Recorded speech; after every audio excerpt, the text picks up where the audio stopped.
기독교의 구약 성경은요, 아시는 것처럼 모세오경, 그리고 역사서, 시가서, 그리고 선지서, 이런 순서로 창세기부터 말라기까지 되어 있죠. 근데 유대인들의 히브리 구약 성경은 조금 달라요. 그들은 타나크라고 이렇게 줄여 부르는데요. 이 타는 토라, 모세오경이 시작인 건 같아요. 그런데 두 번째는 네빔 해서 선지서가 등장하고, 그리고 마지막으로는 케투빔 해서 성문서, 그러니까 다른 모든 것들이에요. 모세오경과 선지서가 아닌 다른 모든 것들은 성문서에 포함이 되는데요. 우리 구약 성경의 마지막 성경은 뭐죠? 말라기잖아요. 반면에 유대교 히브리 성경의 마지막 장은 어딜까요? 역대기예요. 열왕기상하, 역대상하 있잖아요. 역대상하를 이제 하나로 역대기로 이렇게 부르는데, 역대기가 맨 마지막이에요.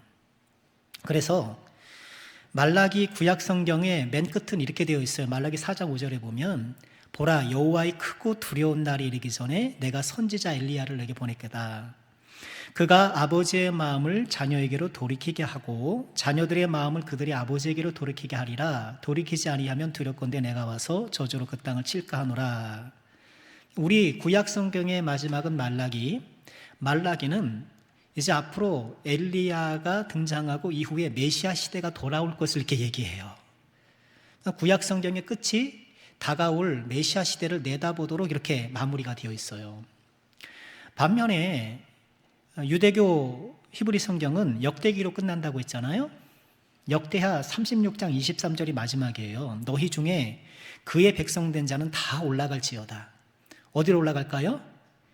어디로? 예루살렘으로 올라가라는 거예요. 올라갈지어다.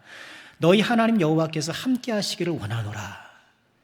즉 유대교 히브리 성경은 어디로 올라가요? 예루살렘으로 다시 올라가게, 예루살렘으로 다시 돌아가도록 하는 거예요. 이게 굉장히 다르죠.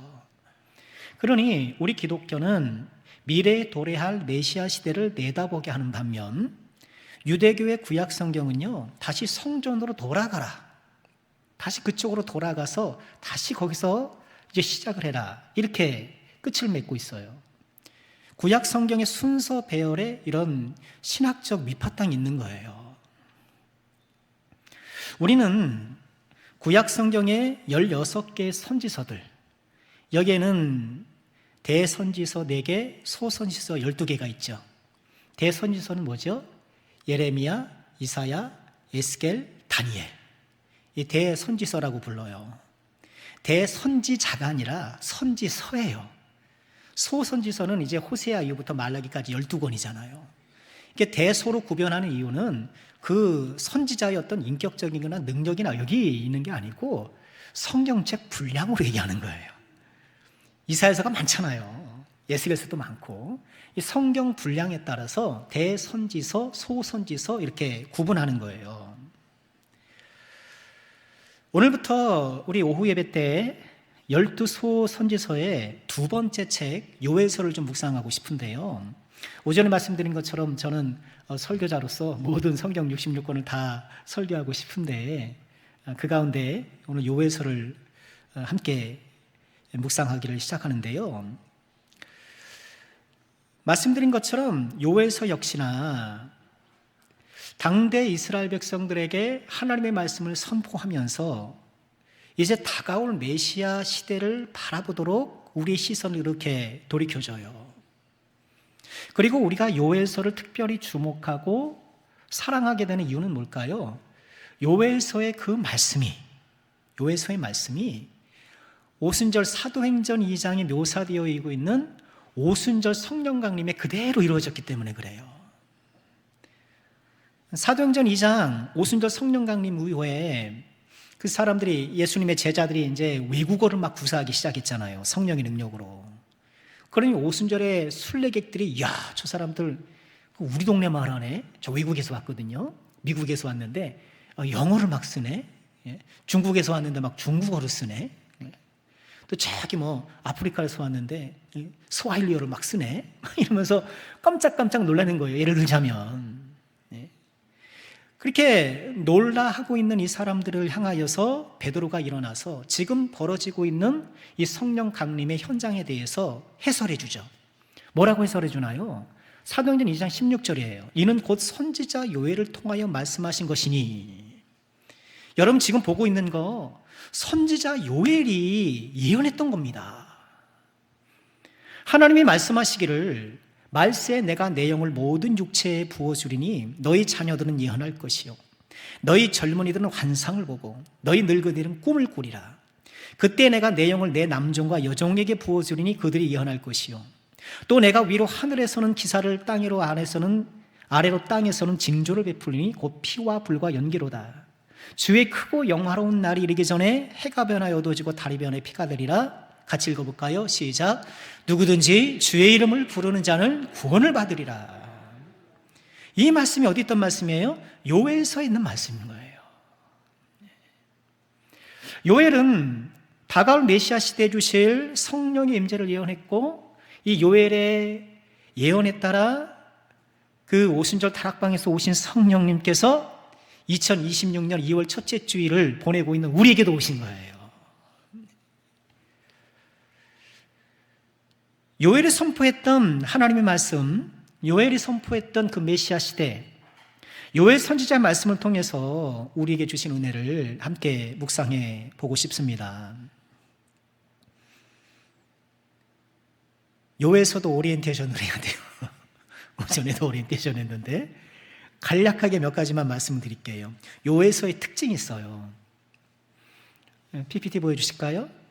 먼저 요엘이라는 이 이름의 뜻은요, 여호와는 하나님이시다, 그런 뜻이에요. 같이 해볼까요? 여호와는 하나님이시다. 여호와는 하나님이시다. 이게 요엘 이름의 뜻이에요.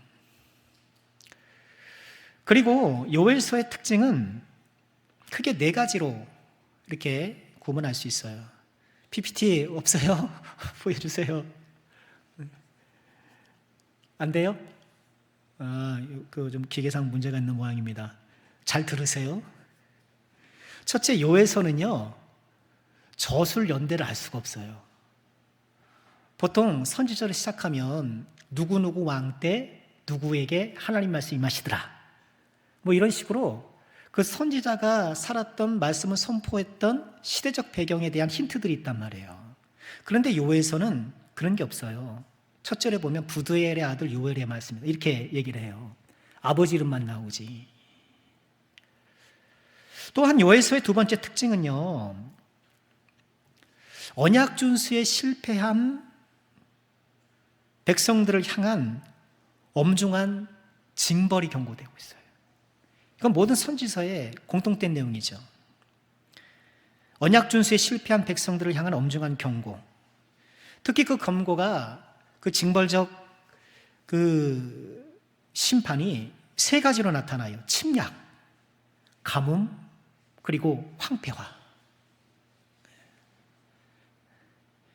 그런데 요에서는 이렇게 징벌만 말씀하실 뿐만 아니라 회복에 대해서도 말씀을 하셔요. 징벌의 시간이 끝난 후에 회복될 것인데 그 회복이라는 것이 그저 과거의 회귀가 아니라 이전에는 경험해보지 못한 방식으로 하나님께서 축복해 주신다는 거예요. 이전에는 이런 경험이 없어. 근데 새로운 방식으로 너희들을 축복할 거야. 이게 하나님께서 말씀하시는 부분이에요. 그리고 이런 징벌과 회복의 정한 그날을 여호와의 날이다, 이렇게 표현하면서 여호와의 날을 이야기해요. 징벌의 날, 회복의 날, 여호와의 날이에요. 여호와의 날이라는 것은 하나님께서 계획하신 어떤 일들이 성취되는 날이에요. 그날이 심판일 수도 있고 그것이 회복일 수도 있겠으나 여하간 하나님께서 정하신 그 목적이 딱 성취되는 그 때를 여호와의 날이라고 부르는 거예요. 여러분, 우리 각 개인에게도 여호와의 날이 있어요. 그렇죠? 내가 기도하고 준비했던 일들이 이제 결과를 얻게 될 때, 열매를 맺힐 때 어때요? 여호와의 날을 우리가 맞게 된 거예요. 이렇게 우리 각 개인의 인생에도 여호와의 날이 있겠지만, 그러나 이 역사의 종말에 역시 여호와의 날이 예정되어 있죠. 우리가 보이는 세상이 전부가 아니잖아요. 이게 다가 아니잖아요. 언젠가 예수님께서 부활하신 것처럼 우리도 부활하게 될 것인데 세상 끝날이 있다라는 것, 그게 우리의 믿음이잖아요. 자, 우리 요에서를 함께 묵상해 보면서 주신 은혜를 나누고 싶은데요. 자, 먼저 요엘은 2절에서 이렇게 하나님의 말씀을 시작합니다. 늙은 자들아 너희는 이것을 들을지어다. 땅의 모든 주민들아 너희는 귀를 기울일지어다. 너희의 날에나 너희 조상의 날에 이런 일이 있었느냐 하면서 늙은 자들아, 이 늙은 자들은요 그저 나이가 많다라는 게 아니라 백성의 지도급 인사들을 얘기를 해요. 그리고 주민들을 얘기를 해요. 지금 너희의 날이나 이전의 날이나 이런 일이 없을 거야. 무슨 일이길래 그럴까요? 계속 3절을 볼까요? 너희는 이 일을 너희 자녀에게 말하고 너희 자녀는 자기 자녀에게 말하고 그 자녀는 후세에게 말할 것이다. 지금 내가 이야기하고 있는 것이 매우 충격적이고 또 중요하기 때문에 너희는 너희 자녀에게, 자녀는 자녀에게, 자녀는 후세에게 계속 이야기하게 될 것이다. 우린 역사적으로 굉장히 중요한 사건들을 계속 이야기해 나가고 있잖아요. 임진왜란 일어난 지가 언제고 명랑대첩 일어난 지가 언젠데 이제 우리가 계속 그 이야기를 해 나가고 있잖아요. 그만큼 중요한 사건이 될 거라는 거예요. 어떤 일이길래 그럴까요? 이어지는 4절에 나오죠. 팥중이가 남긴 것을 메뚜기가 먹고 메뚜기가 남긴 것을 느치가 먹고 느치가 남긴 것을 황충이 먹을 것이다. 메뚜기 재앙을 얘기를 하는 거예요. 메뚜기 재앙이 일어날 것이다. 그럼 메뚜기 재앙 하면 뭐가 생각나세요? 출애굽기에 애굽을 초토화시켰던 재앙 가운데 하나가 메뚜기 재앙이잖아요. 즉 하나님의 재앙이 있을 것이다. 팥중이가 나오고 메뚜기가 나오고 느치가 나오고 황충이 나오는데요. 뭐 그렇게 번역을 했습니다만 이것들의 정확한 정체는 불분명하다고 해요. 그러니까 어떤 분들은 메뚜기의 여러 종류를 말하는 것이 아니겠는가, 아니면 메뚜기의 성장 단계에 따라서 부르는 이름일 것이 아닌가. 그렇지, 어떤 생물은 성장 단계에 따라서 부르는 이름이 다르잖아요. 소, 송아지, 그죠? 말, 망아지. 왜 물고기도 그런 게 있지 않습니까? 다 큰 물고기는 뭐라고 부르고 뭐 조금 물고기는 뭐라고 부르고 이런 게 있잖아요. 그런 것이 아니겠는가. 중요한 것은 이 4절은 뭐 메뚜기의 생물학적 분류를 얘기하려고 하는 것이 아니라 그만큼 뭐예요? 남김없이 싹 파멸될 것이다. 이 경고를 하고 계시는 거예요. 그런데 이 메뚜기 재앙은 실제로 메뚜기가 출현한 것일 수도 있겠지만 은유적 표현으로 보여요. 왜냐하면 6절에 이런 말씀이 있거든요. 다른 한 민족이 내 땅에 올라왔습니다. 그들은 강하고 수가 많으며 그 이빨은 사자 이빨 같고 그 어금니는 암사자 어금니 같다.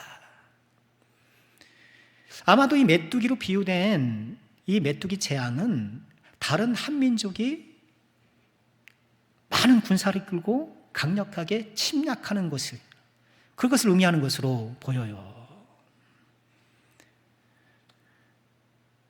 이빨은 사자 이빨 같고, 뭐 사자 이빨을 본 적이 없습니다만 개한테 물려도 아픈데 사자한테 물리면 끝장 아닙니까? 여러분 개한테 물려보셨어요? 저는 개한테 물려봤어요. 말씀드렸잖아요. 언젠가 명절 즈음에서 아니 웬 개가 우리 본당에 막 돌아다니고 강아지를 누가 여기 본당에 막 개가 돌아다니는 거예요. 방석에다가 막 오줌 싹 싸놓고 그 개를 잡으려고 그렇게 했는데 저 온풍기 뒤에 딱 숨는 거예요. 그래서 저는 강아지라고 만만하게 생각해가지고 벌써 한 5, 6년 됐어요. 그래가지고 손을 이렇게 똑 봤더니만 꽉 물은 거예요. 꽉 물어가지고 피가 줄줄줄 난 거예요. 그래서 의료원 가가지고 꼬매고 파상풍 주사 맞고, 파상풍 주사 유효기간이 10년이래요. 여러분 개물일 있으면 저한테 얘기하세요. 대신 물려드릴게요. 한 3, 4년 남았을 거예요. 사자 이빨이라는 거예요.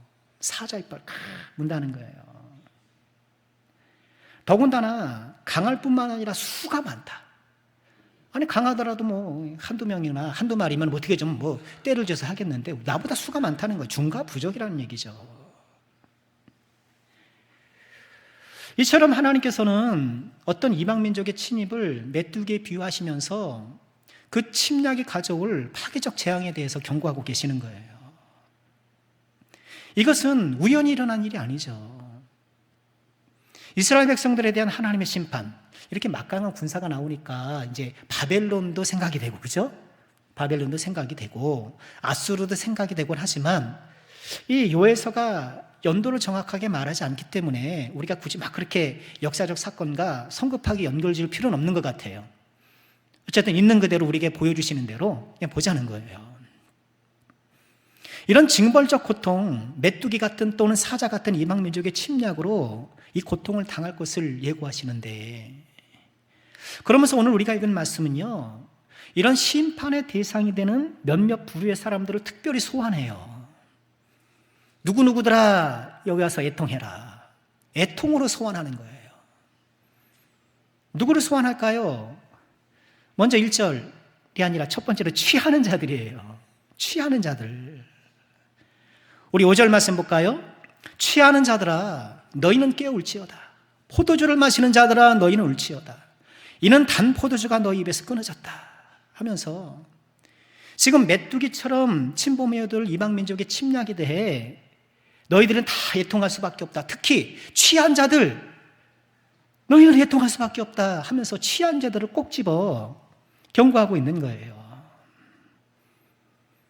오늘 이 말씀 보니까 또 어떤 말씀 생각나요? 우리 지난 주일 오전 말씀에 나눴던 말씀, 술 취하지 말라 이는 방탕한 것이니 성령의 충만을 받으라. 그 말씀도 생각나잖아요. 취하지 말라는 거예요.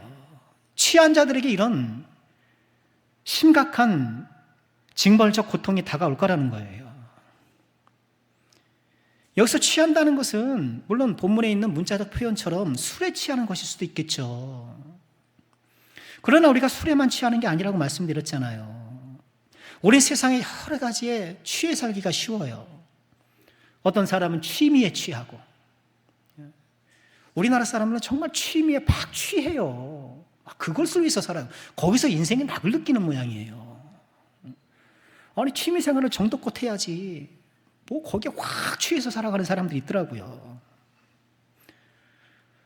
어떤 사람은 일에 취해요. 일이 너무 재밌는 거예요. 일은 귀하지만 취해서는 안 되잖아요. 어떤 사람은 사건 사고 없이 평온한 본인의 일상에 취해 있어요. 결국 취한다라는 것은 취한 사람이 주변을 인식하지 못하고 판단력이 흐려지는 것처럼 하나님을 인식하지 못하고 말씀의 판단력을 발휘하며 살지 못하는 상태를 얘기를 하는 거예요. 그것이 어떤 사건 사고가 될 수도 있고, 어떤 우리의 뭐 취미나 이런 어떤 우리의 일상과 관련된 것일 수도 있고, 또는 뭐 어떤 일도 일어나지 않는 우리의 그냥 평온한 일상일 수도 있겠으나, 우리의 영적인 판단력을 흐리게 하는 것이 있다고 한다면 그것은 우리를 취하게 하는 거라는 거예요. 뿐만 아니라 취한 사람의 주요 특징은 뭔가요? 자기 정체성을 자기 자신을 잃어버려요. 자기 자신을 잃어버려요. 평상시에 그렇게 점잖하고 그렇게 신사적이었던 사람이 어떻게 술에만 취하면 뭐 그냥 뭐가 되잖아요. 그런 것처럼 본인의 정체성을 잃어버려요. 우리의 정체성이라는 것은 항상 관계성 안에 이루어지잖아요. 관계성에서 주어지는 정체를 우리가 버리고 살아갈 수 없어요. 쉽게 얘기해서 우리는 가족 관계 속의 정체성을 부여받잖아요. 그죠? 인간 이학진으로 살아가는 것이 아니라 뭘로 살아가요? 한경미의 남편으로 살아가게 되는 거예요. 그렇죠? 또 우리 남성교회의 목사라는 정체성을, 성도와 관계 속에서 성도님들 하나님께로 이끌어가는 목사라는 이 정체성을 떨쳐버리고 살아갈 수 없는 거예요. 아내도 마찬가지. 그죠? 아무개나 하고 내가 살아가는 게 아니고 뭐예요? 관계성 안에서 있는 자기 정체성을 붙들고 살아가는 거예요. 누구의 자녀로서, 누구의 부모로서 우리 그렇게 살아갈 수밖에 없어요. 이런 관계성에서 주어지는 자기 정체성이 나는 버겁다, 싫다라고 하면 혼자 살아가야죠 뭐. 그리고 이런 관계성 안에서의 정체성을 부여받고 우리는 살아감에도 우리는 서로가 죄인이기 때문에 자꾸 버겁고 힘든 거예요. 그래서 가끔은 나는 누구의 아내든 누구의 남편든 이런 거 싫고 나는 인간 누구를 살고 싶어 그러잖아요. 그건 우리가 죄인이라서 그런 거예요. 그런 관계가 악해서, 관계가 잘못됐기 때문이 아니고 우리가 죄인이라 우리에게 주어진 관계성에서 서로에게 서로 선한 영향력을 끼치지 못하고 평온함을 끼치지 못하기 때문에 그러는 거예요. 나는 지금껏 누구의 엄마로만 살아왔는데 이제부터는 나는 나로 살고 싶어. 그런 말 들 수 있잖아요. 이해는 가지만, 이해는 가서나 관계 안에서의 정체성을 떨쳐버리고 살아갈 수 없는 거예요. 하나님과의 관계도 마찬가지. 우리는 하나님의 자녀라는 이 하나님과의 관계성에서 주어지는 정체성을 벗어나 살 수 없어요. 그리스도의 제자라는 예수님과 맺고 있는 관계를 벗어나 살 수 없어요. 예수님 우리의 관계를 많이 얘기를 하잖아요. 친구라고까지 우리의 관계를 격상시키시면서 우린 그것을 떨어져면 살 수 없는 거예요. 근데 취한 사람은요, 그 관계를 다 잃어버리는 거예요. 이게 취하는 거예요. 하나님과의 관계성 안에 주어지는 정체를 잃어버리고 살아가는 것이 취한 거예요. 그러니 하나님을 모르는 사람이 세상 모든 사람들이 죄송하지만 다 취한 사람들인 거예요. 다 취한 거예요. 하나님 모르고 살아가는 것이 취한 거예요. 오늘 말씀은 특히 이처럼 징벌적인 심판을 예고하시면서도 이스라엘이 하나님과의 관계성 안에 있다라는 이 말씀을 곳곳에서 이렇게 보여주셔요. 하나님이 그 관계성을 잊지 않으셔요. 1장 6절 보실까요? 다른 한 민족이 내 땅에 올라왔다. 하나님이 내 땅이라 그러세요. 내 땅에 올라왔다. 또 7절의 말씀 보면 그들이 내 포도나무를 멸하며 내 무화과 나무를 긁어 말갛게 벗긴다. 아까 그 메뚜기가 이방의 군대를 은유한다고 한다면 여기서 포도나무 그리고 무화과 나무는 누구를 은유하는 거겠어요? 이스라엘 백성들을 은유하는 거란 말이에요. 이렇게 이들에게 징벌적 심판을 예고하시면서도 하나님은 내 땅, 내 포도나무, 내 무화과 나무 이렇게 말씀하시면서 이 관계성을 잃지 않으시는 거예요. 잊지 않으시는 거예요.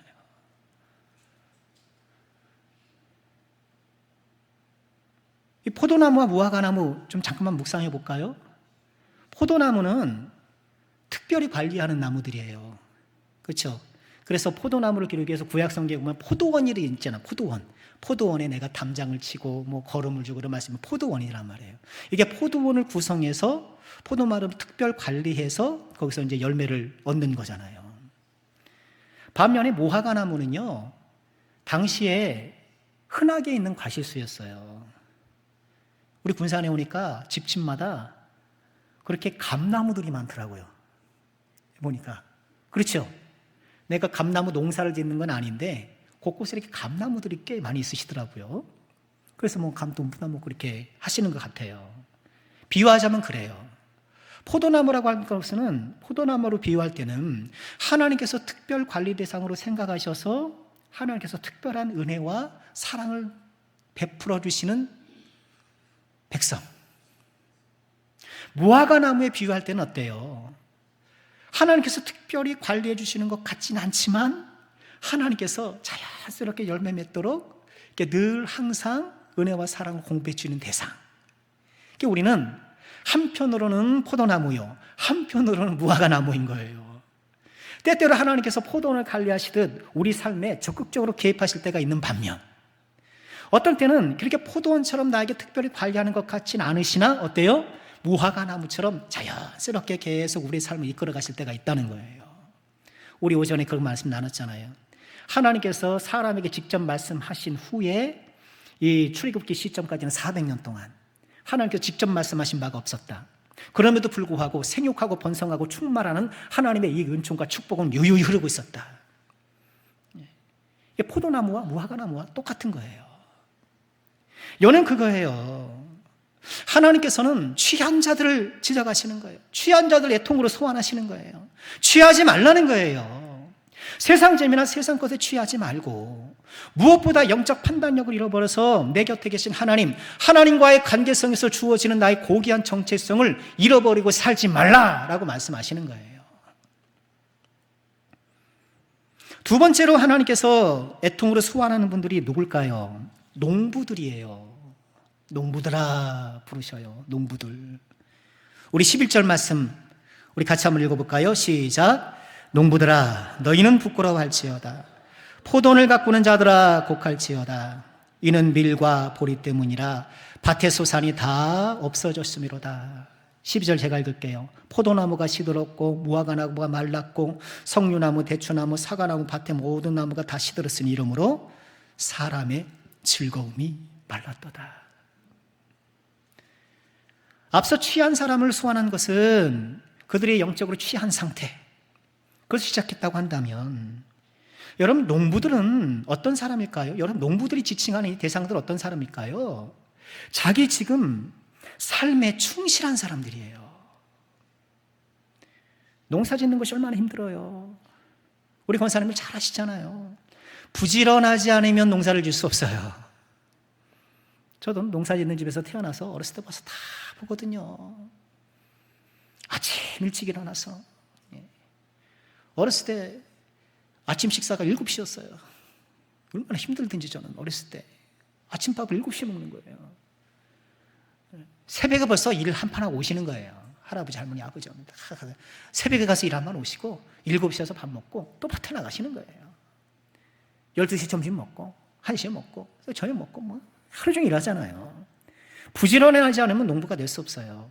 그런데 오늘 말씀에 농부로 지칭되는 사람들은 어떤 사람들이에요? 본인들이 가꾸는 밭의 소산을 인생의 낙으로 삼고 거기에서 인생의 즐거움을 찾는 사람들을 얘기를 하는 거예요. 그런 것들이 다 사라질 거라는 거예요. 사람의 즐거움이 말랐도다. 비록 그것이 술 취한처럼 방탕한 것은 아니더라도, 비록 성실하게 살아가는 내 인생의 삶이라 하더라도 그것이 하나님 없이 살아가는 것, 하나님의 뜻과 반하에 살아가는 모든 것들은 사실 허사라는 거예요. 그게 예수 믿는 이유잖아요. 지옥이 고통스러운 이유가 뭔가요? 이게 지난 주일 끝나고 쇼츠였는데 쇼츠 영상의 제목이었는데 지옥이 고통스러운 이유 기억나세요? 쇼츠 영상 안 보셔요? 여러 번 보셔요. 여러 번. 네? 여러 번 보셔요. 조회수 좀 많이 올려주세요. 지난주에 1800명 조회수 나왔더라고요. 요새 계속 그렇게 나와. 그 정도 수준은 나오는데 늘진 않네. 방법이 없나? 예. 지옥이 고통스러운 이유가 뭔가? 예? 여러 가지 이유가 있으나 내 인생을 부정당하는 게 지옥이에요. 나는 열심히 농부처럼 아침부터 저녁까지 수고하고 열심히 살고, 예? 야근 특근 불사하고 추위 더위 무릅쓰고 자녀들 뒷바라지 않으냐고 이렇게 나름 열심히 살아왔다고 자부했는데 하나님 앞에 섰더니만 너 잘못 살았어. 그거 아니야. 인생을 부정당하는 거예요. 이게 지옥의 고통 가운데 하나 아니에요?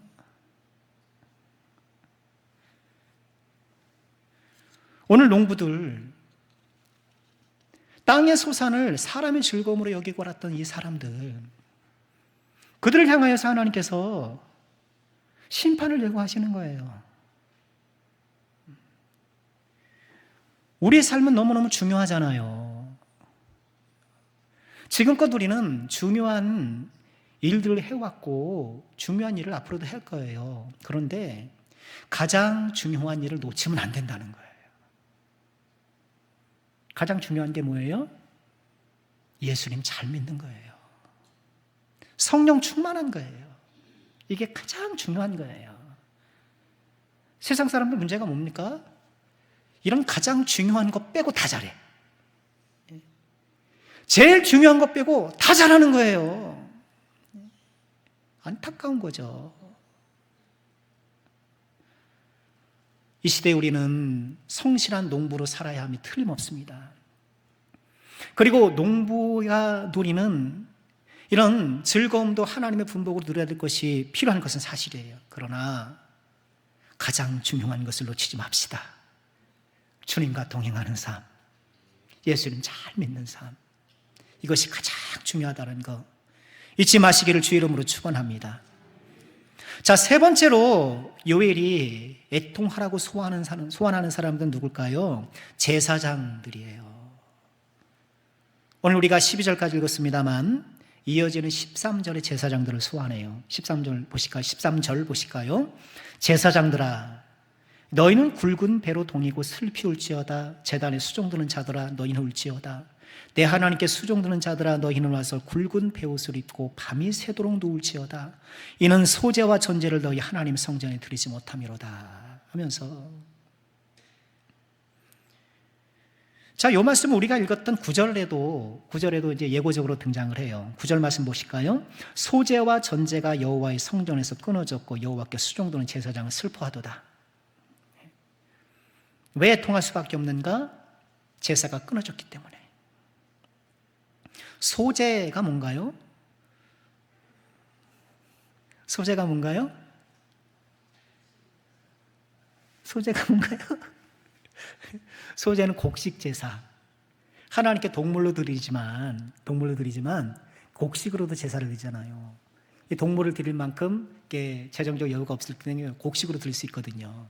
그럼 전제는 뭘까요? 예. 전제는요, 동물 제사를 드리잖아요. 동물 제사를 드릴 때 이제 각을 뜯은 절차에 따라서 이 제단에 올려놓잖아요. 제단 올려놓은 다음에는 맨 마지막 절차, 포도주를 거기다 붓는 거예요. 포도주 전제예요. 바울 사도가 내가 이제 전제처럼 내가 부어질지라도 그러잖아요. 본인의 죽음을 그렇게 비유한 거거든요. 시뻘건 포도주가 이렇게 부어지는 것처럼 내가 피를 흘려 죽을지언정, 그런 거거든요. 전제는 그거예요. 그럼 전제가 없어진다는 건 뭐예요?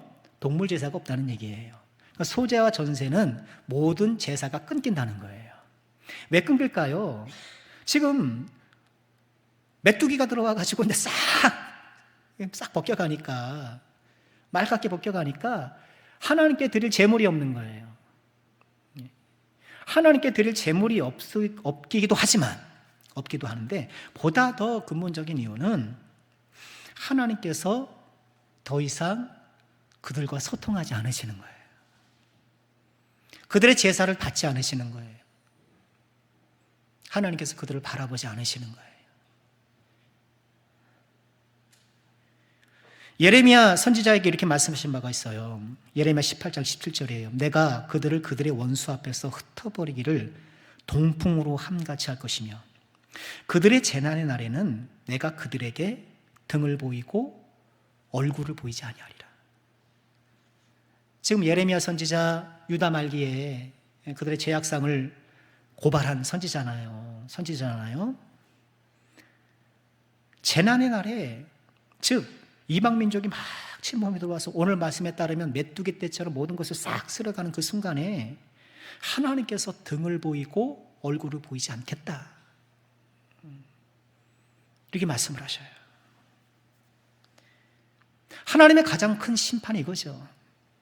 하나님께서 그 얼굴을 거두시는 것, 그의 예배를 거절하시는 것. 물론 이것이 영원하지는 않을 거예요. 하나님께서 잠깐 이스라엘 백성들 이런 징벌적 고통에 내버려 두실 것이에요. 실제로 바벨론이 와서 성전을 막 무너뜨릴 때, 그리고 지성소 막 들어가는 거예요. 지성소가 어떤 곳입니까? 앞에 휘장이 치워져 있고 1년에 한 번 대제사장만 간신히 들어가는 데잖아요. 두렵고 떨리는 함의 임재 초소. 근데 이 인간들이 군합발로 툭툭툭 들어가가지고 휙 젖히고 훅 들어가고 막 가는 거예요. 그 지성소 안에서 잘못 정결하지 못하면 대제사장이 거기서 꼬꾸라진다 아닙니까? 그러니 거기서 집례를 할 때는 옆구리에다가 허리에다가 방울을 달았잖아요. 딸랑딸랑딸랑딸랑. 아, 저 사람 살아있구나. 그리고 밧줄을 바깥으로 연결했잖아요. 혹시 밧줄, 이 빨랑빨랑 소리가 들리지 않으면 어떻게 해요? 죽었구나 하면 끌어내야 되니까. 그런 거룩하고도 엄중한 그 지성소가 그저 군합발로 그냥 이방 사람들이 휙 들어가는데도 아무 일도 일어나지 않는 거예요. 그 절망감.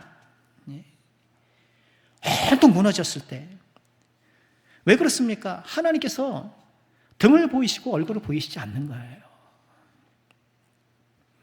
제사장들을 소환하는 이 말씀을 통해서 우리가 뭘 돌아봐야 될까요? 우리가 하나님 앞에 예배로서 드리는 나의 삶, 그리고 우리가 하나님께 드리는 우리 예배를 돌아보지 않을 수 없는 거예요. 나의 예배는 하나님께서 얼굴을 향하여 우리에게 다가오시는 그런 예배인가?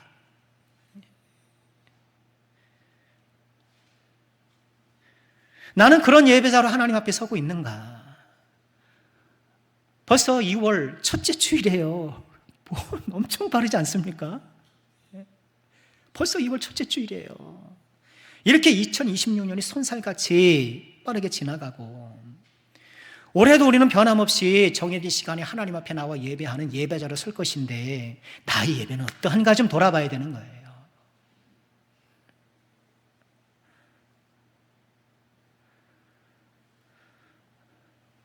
자, 말씀을 마치려고 해요. 요엘 선지자를 통해서 하나님께서 메뚜기에 비견되는 이방 민족의 침략을 예고하고 있습니다. 하나님과의 관계성에서 부여된 자기 정체를 잃어버리고 술 취한 듯 살아가는 사람들에게, 땅의 소산에 소망을 두고 그저 내가 농부처럼 성실하게 살아가는 것에 만족하며 사람의 즐거움에 붙들려 사는 사람들에게, 하나님 앞에 받으실 만한 향기로운 제사를 드리지 못하고 하나님의 등을 돌리게 하고 얼굴을 외면케 하는 그런 거짓 예배자들에게 이런 하나님의 징벌이 임할 것이라고 경고하고 계시는 거예요. 우리 남성께 사랑하는 모든 종들 취하지 마시기 바랍니다. 영적인 거룩한 농부가 되시길 바랍니다. 우리 하나님께서 기뻐 받으시는 거룩한 예배자가 되기를 축원합니다. 이 귀한 은혜가 우리 가운데 가득하기를 주의 이름으로 축원합니다.